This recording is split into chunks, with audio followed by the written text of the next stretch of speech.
yebo kuyiqiniso ukuthi ifindo lomshado ebekade sinalo nomsakazo uKhozi FM kanjalo nomsakazeli weSABC kuye kufika lapho lithukululwa khona. Make kwathukululwa ifindo lomshado kuye kube kabili ngiyibuka imshado lena ngoba ngithi kwezinye isikhathi sike sibizwe sizokhanselisha ukuthi uma kuhlukene umshado kuba kabili. Kwezinye isikhathi bavele bangabhekani abantu abahlukanayo emshadweni. Omunye aphuma abhekele nomunye aphuma abhekele, uthi uhlangana nomunye akhulume kabi ngomunye, uhlangana nomunye athi angimfisi loyo. Kodwa ngicabanga ukuthi mina nginaso isizathu. Ngiqinisekile ukuthi nomsakazo uKhozi ungeke waba naso isizathu ongathi kulomshado wethu siye sahlukana kubi kudonswana ngamawashing lutho. Ngeke kufike nje lezo zikhathi kunoma yimuphi umshado kuhlukane khona. Kwenzeke lokho nakithi.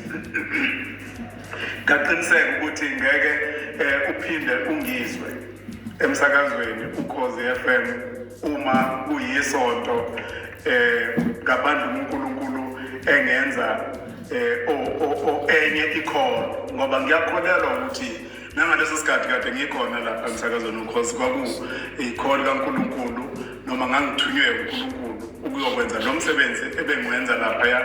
Sekufikile isikhathi sokuthi uphele lowo msebenzi.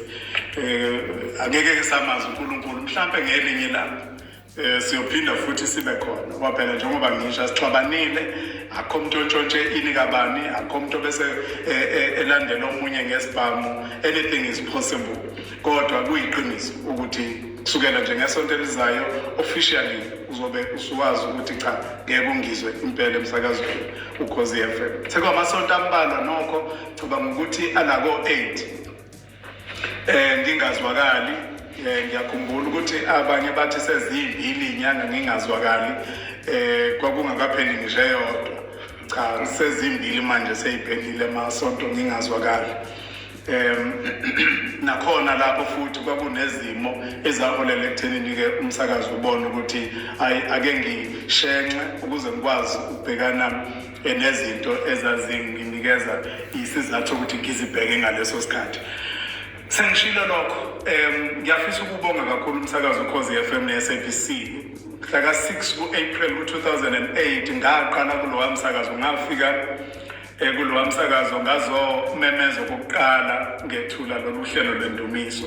Selube indumiso iminyaka engu-14 ngilapha yakulowa msakazo. Ngiyingxenye yokusebenzela, ngiyingxenye yamathimba abekade ethenjiwe ukuthi ayokhulisa lo msakazo awenze uphokophele phambili ube mkhulu uhlonishwe emhlabeni. So I was part of that, and I'm very glad for that opportunity engalinikezwayo umsakazo uKhozi ukuthi ukhona ukuthi kukhona engakwazi nami ukukwenza. Lihle iqiniso, ngangingakaze ngiyicabange ngingumsakazi. Ngasukelwa nje insizwa umaKhosikhoza emsakazweni iGagasi emva kokuthi kwakukade kushenxe enye insizwa yakamapholobe engasekho nokho emhlabeni namhlanje yayishenxileke nayo.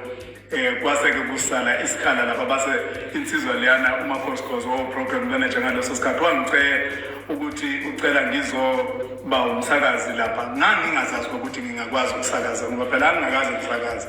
I've always been a motivational speaker, and that's what I've known about myself ukuthi ilokho engikwazi ukwenza kangcono.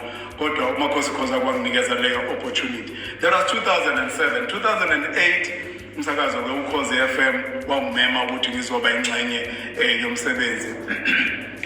Wakhona ngikubonga kakhulu ngoba kwase kusho lokho ukuthi sengiyokwazi ukuthi iphimbo lami lizwakale kuzwe lonke. Ngaleso sikhathi kwakungakafiki ngisho lezi khathi ukuthi khona no-app ukuthi bangabe mhlawumbe ubusebenzela umsakazo we-commercial radio mhlawumbe e-regional njengokuthi based kwaZulu Natal kuphela sebengakwazi abantu ukuthi babuzwe nakwamanye amazwe. Ngiyazi kuyabuka nje khona manje khona la ukuthi abanye abangilalelela abasemazweni aphesheya yiqiniso ukuthi uhlelo lwendumiso besikwazi ukuthi masililalele kuze kufinyelele ngisho emazweni aphesheya nesikuthanda kakhulu nesikubonge kakhulu. Namanje ke ngiyababona ukuthi bakhona ngaleso sikhathi ngizoqala emsakazweni uKhozi.